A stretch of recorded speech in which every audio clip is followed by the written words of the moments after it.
शरद पवारांच्या राष्ट्रवादीचे 5 ते 6 खासदार अस्वस्थ, पृथ्वीराज चव्हाणांचा दावा. तर पक्षात कुणीच नाराज नाही, खासदार बजरंग सोनवणेंची प्रतिक्रिया.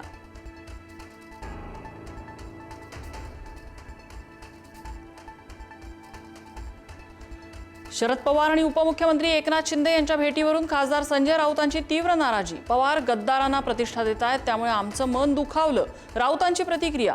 बैठकीसाठी राष्ट्रवादी भवन वायबी चव्हाण सेंटर ओस पडलं होतं का, राऊतांचा प्रश्न.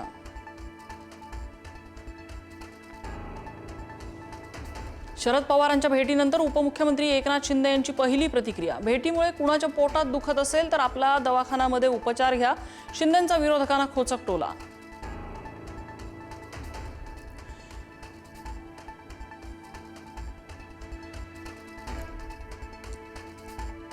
मिसिंग लिंकवर बोलणं हा महाराष्ट्राचा अपमान कसा, राज ठाकरेंचा मुख्यमंत्र्यांना प्रश्न.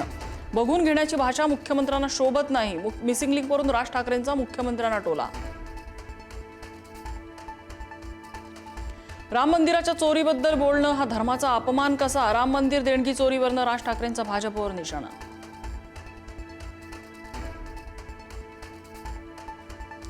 महाराष्ट्रात समान नागरी कायद्यासाठी न्यायमूर्ती रंजना देसाईंच्या अध्यक्षतेखाली समिती स्थापन करणार, मुख्यमंत्री देवेंद्र फडणवीसांची विधानसभेत घोषणा.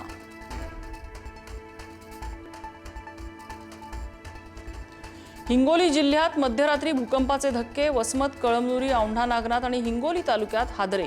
वसमत तालुक्यातील पांगरा, शिंदे आणि शिरळी परिसरात भूकंपाचा केंद्रबिंदू. संभाजीनगरमध्ये सिगरेटच्या वादातून 50 वर्षीय व्यक्तीची हत्या, तर मुंबईतल्या मालाडमध्ये भरदिवसा तरुणीवर हल्ला, हल्ल्याचा थरार सीसीटीव्हीत कैद.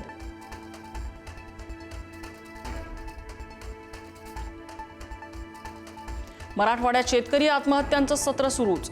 जानेवारी ते जून 2026 या 6 महिन्यात 465 शेतकऱ्यांनी जीवन संपवलं. मदतीला पात्र 215 कुटुंबांपैकी केवळ 108 कुटुंबांनाच आर्थिक मदत.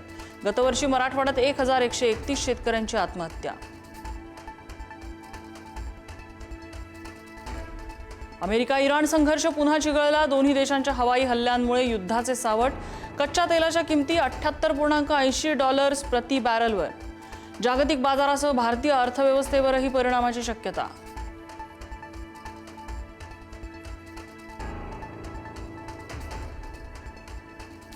हनीमूनसाठी जोडप्यानं सजवला नंदीग्राम एक्सप्रेस मधला फर्स्ट एसी कोच.